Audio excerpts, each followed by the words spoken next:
from the CyberHub bunker and studio, you're tuning in to the CyberHub podcast. And now for your host and CISO, James Azar.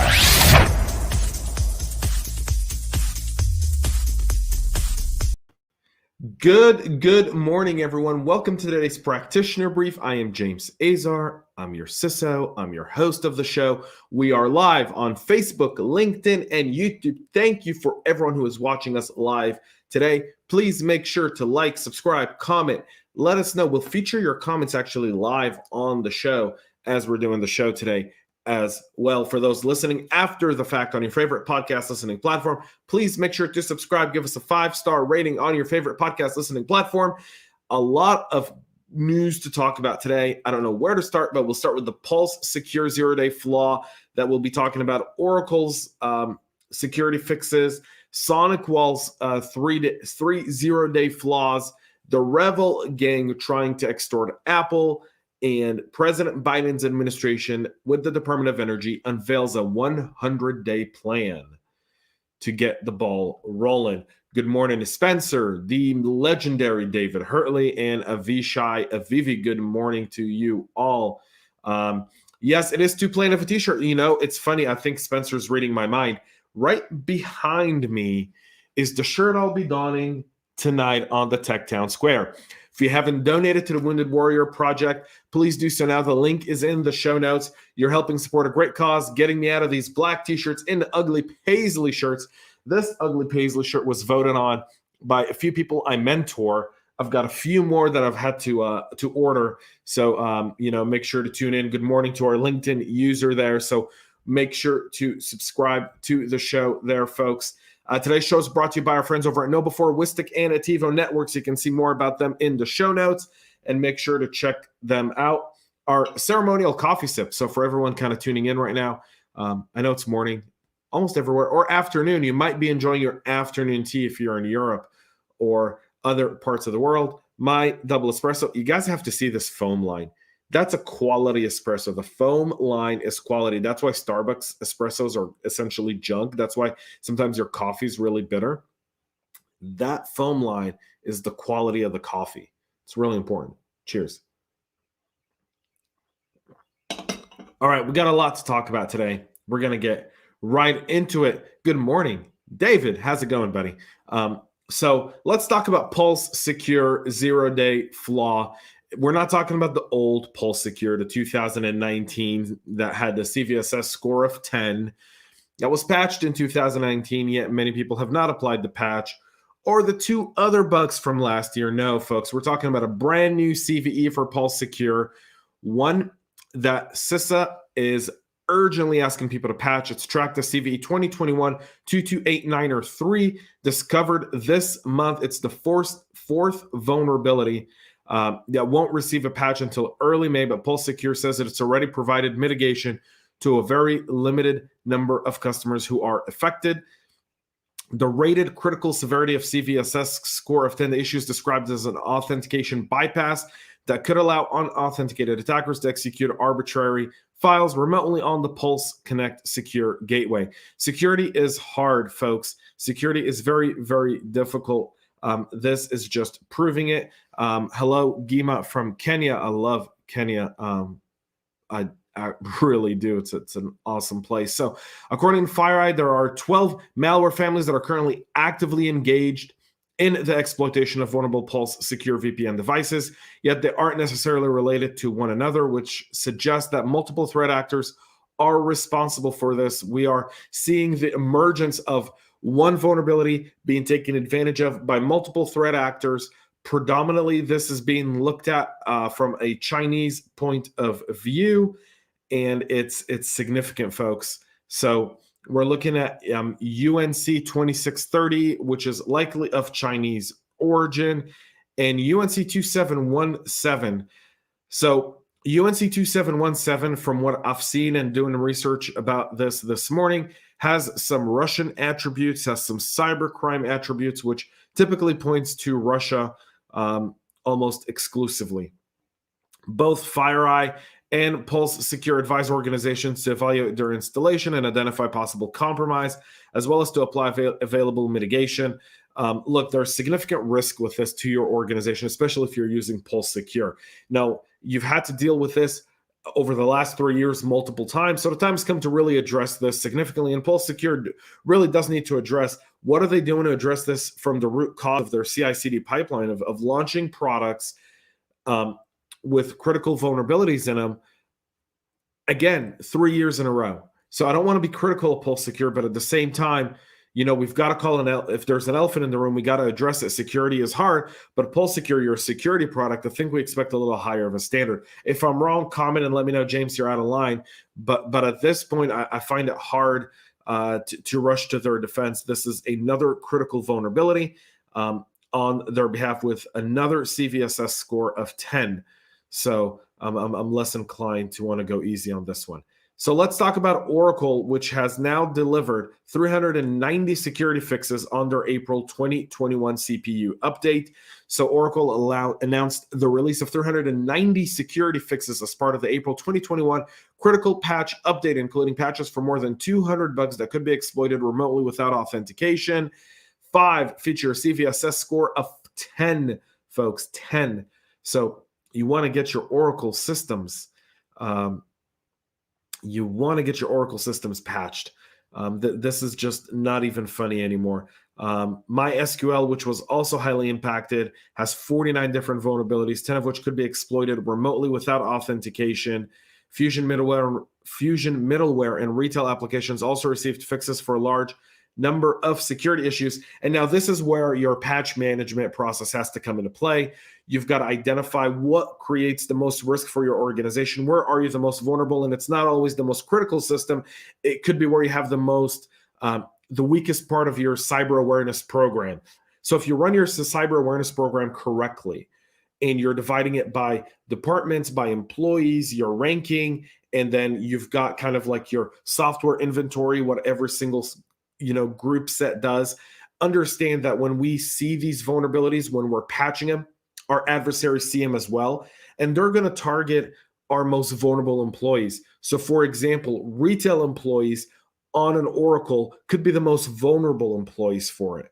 This could be something as easy, as simple as Wi-Fi at a physical location with a mule, a cyber mule, what I like to call them. These are people who are really unaware of the fact that they're actually helping cyber criminals infiltrate organizations. They're being sent to places and they're being asked to take specific action in order to do that.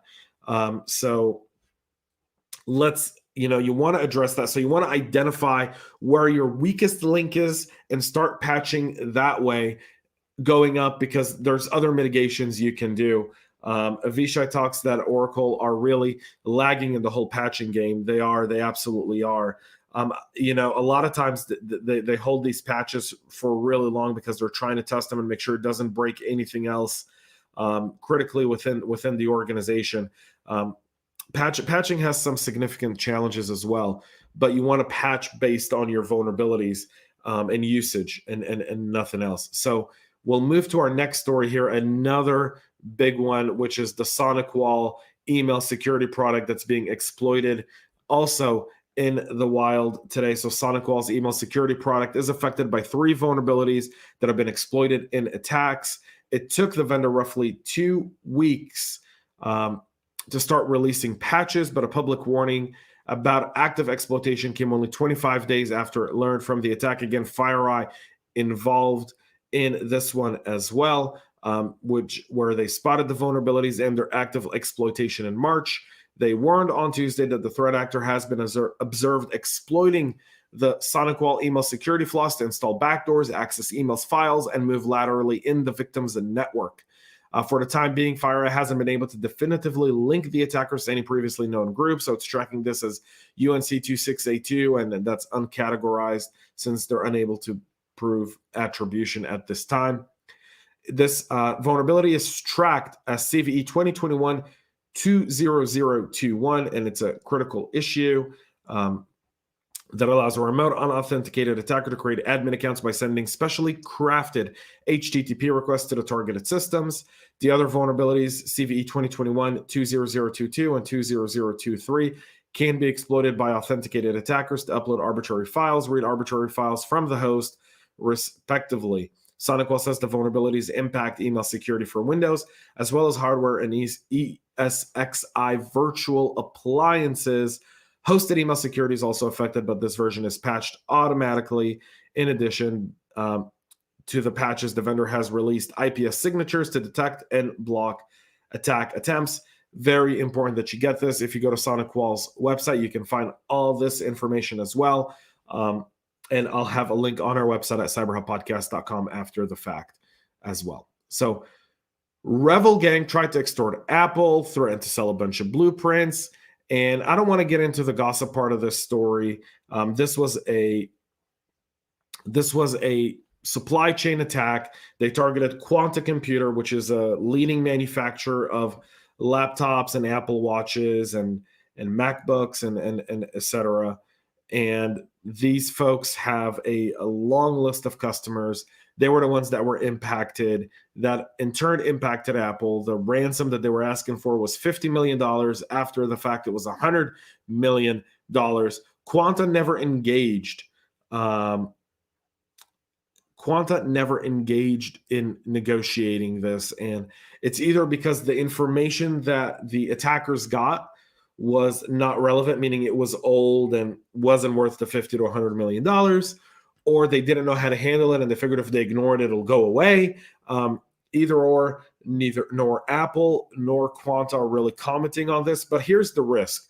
Your supply chain is significantly at risk with these types of attacks.